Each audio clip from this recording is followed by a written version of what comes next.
Hello friends, আমি চলে এসেছি কার্তিক নতুন YouTube channel to side kitchen. আজকে একটা নতুন রেসিপি নিয়ে। আজকে রেসিপি হচ্ছে আলু দিয়ে মাছ দিয়ে একটা রেসিপি। সেটা বানাতে কী কী উপকরণ লাগে আসুন দেখাই। তার আগে একটা কথা বলে দিই, আমার চ্যানেলে যেসব ভিডিও ছাড়া আছে আপনাদের যদি ভালো লাগে থাকে লাইক কমেন্ট শেয়ার করবেন ও বেশি বেশি করে শেয়ার করবেন।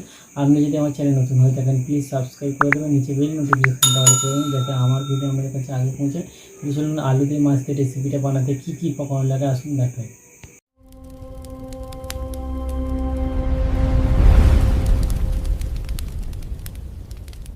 আলু দিয়ে মাছ দিয়ে রেসিপিটা বানাতে কী কী উপকরণ লাগে আসুন দেখাই। তার আগে একটা কথা বলে দিই, ভিডিওটা প্রথম থেকে শেষ অবধি দেখার অনুরোধ রইল।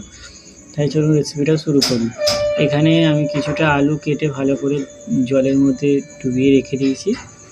এখানে পেঁয়াজ, টমেটো, কাঁচা লঙ্কা কেটে নিয়ে নিয়েছি। তাহলে চলুন রেসিপিটা শুরু করি।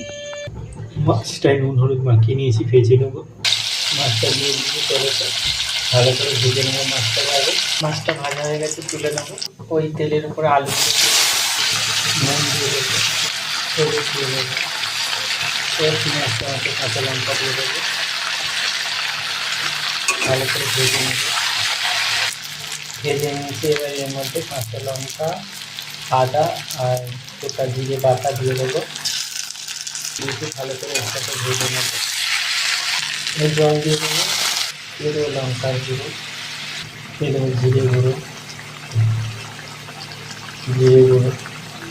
দেবো ধনে গুঁড়ো, দিয়ে দেবো গরম মশলার গুঁড়ো, ভেজে রাখা মাছগুলো দিয়ে দেবো। কষা হয়ে গেছে, জল দিয়ে দেবো। জল দিয়ে দিয়েছি, ভালো করে ঢাকা দিয়ে সিদ্ধ করে নেবো আলুটা, জলটা কমিয়ে নেবো।